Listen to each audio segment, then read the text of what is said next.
আজকে আমার দুপুর বেলায় প্রায় 40,000 টাকার মতো হারিয়ে গিয়েছিল।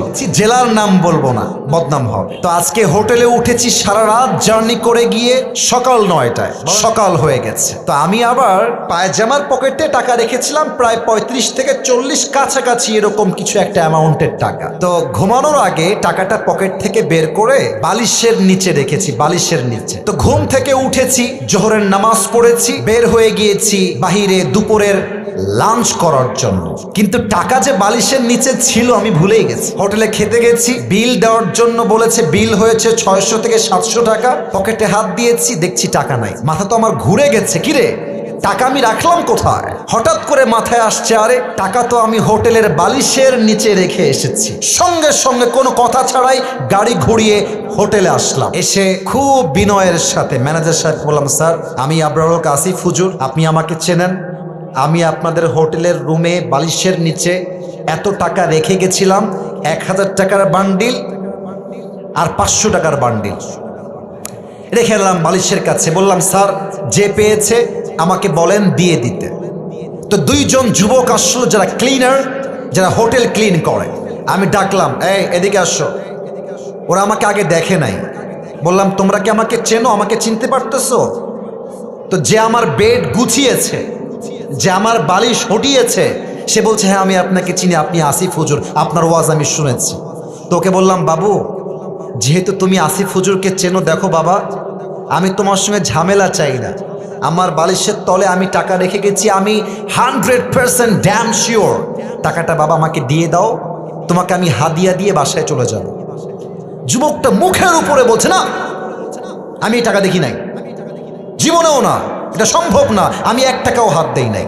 আমি বললাম, প্লিজ ট্রাই টু আন্ডারস্ট্যান্ড, একটু বোঝো, আমার বাদ মাগরিব প্রোগ্রাম, আসর আজান হয়ে গেছে, দিয়ে দাও বাবা, কোনো ঝামেলা চাই না, থানা পুলিশ চাই না, দিয়ে দাও। আমি বুঝালাম, আমার ড্রাইভার বুঝালো, পিএস বুঝালো, ম্যানেজার বুঝালো, সে বুঝতে রাজি না। এবার হোটেলে মালিক চলে আসছে, বড়লোক, শিক্ষিত, অনেক বড় ঘরের মানুষ তিনি, এবং তিনি একজন অ্যাডভোকেটকেও নিয়ে আসছে। সিসিটিভি ক্যামেরা ওপেন করা হলো, কে গেছে হুজুরের রুমে আর কে বের হয়েছে। তা আমি চোর ধরতে গিয়ে নিজেই চোর হয়ে গেছি। তারা আমাকে বলতেছে, আপনি যে টাকা রাখছেন তার প্রমাণ কোথায়? আমাকে বলতেছে, বিনয়ের সাথেই বলছে যে, স্যার আপনি যে টাকা রেখেছেন এখানে 40,000 টাকা, তার প্রমাণ কি আপনি আমাকে বলেন। আমি তো ঝগড়া চাই না, আমি সবসময় সমাধান চাই। তা আমি বললাম, একটু ক্যামেরাটা আগা পিছা করেন, সিসিটিভি ফুটেজটা সব চেক করা হলো। হোটেলের মালিক বললেন, হুজুর টাকাটা হয়তো বা আপনার স্টাফরা নিয়েছে, কারণ তারাও আপনার রুমে প্রবেশ করেছিল। আমি বললাম, দেখেন আমার স্টাফরা, they have been working with me just for 4 years, প্রায় 4 বছর যাবত আমার সঙ্গে তারা আছে, আমার 1 পয়সা তারা হাত দেয়নি আজ অব্দি, ওরা নিতে পারে না, প্লিজ একটু সমাধানে আসেন।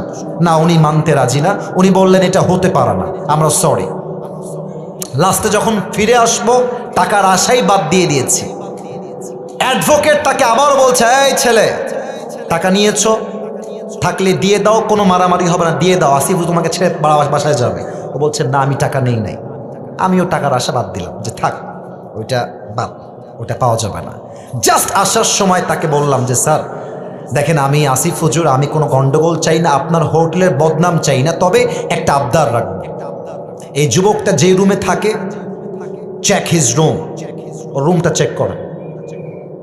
বলছে, ঠিক আছে হুজুর, আপনার লাস্ট আবদার আমরা রাখবো। হোটেল ম্যানেজার, হোটেল মালিক, অ্যাডভোকেট এবং আমার 3 জন স্টাফ ও রুমে গেল। রুমে গিয়ে দেখবেন টয়লেটের উপরে একটা ছোট্ট করে জায়গা থাকে, এই ঢোপ টোপ রাখার জন্য, অনেক জিনিস রাখার জন্য। একজন গিয়ে সোজা ওখানে আঘাত করছে। যখনই খুলেছে দেখছে আমার সব টাকা ওখানে রাখা আছে। আর যখনই টাকা দেখতে পাইছে মালিক হোটেলের, ওরে ইচ্ছা মতো মারা শুরু করছে। সেই মায়ের আমি গিয়ে পরে ঠেকায় ঠুকায় নিয়ে আসলাম। আর ওই যুবকটা পা ধরে এত কান্নাকাটি। আমি বললাম, যুবক তুমি কি করলা এটা? তুমি আমাকে বলতা যে হুজুর আমি টাকাটা পেয়েছি, নেন আপনি, আপনার যা মন চা আমাকে খুশি হয়ে দিবেন, তাতেই আমি খুশি, আমি তোমাকে দিতাম অনেক টাকা খুশি হয়ে। তুমি কি করলা? এখন তুমি টাকাটাও পাইলা না, তোমার চাকরিও হারায় গেল। শিক্ষা কি পেলেন? শিক্ষা একটা, যদি আপনি জ্ঞানী মানুষ হয়ে থাকেন, আপনি মাথায় রাখবেন যে আমার এই টাকাটা দামি নয়, আমার বিশ্বাসটা দামি। যদি আমি বিশ্বাস রাখতে পারি, পুরস্কারও থাকবে, চাকরিও থাকবে, জীবনটাও সুন্দর হবে। মূর্খতা করবেন, চাকরিও থাকবে না, জীবনটাও অসুন্দর হয়ে যাবে। ঠিক কিনা বলেন?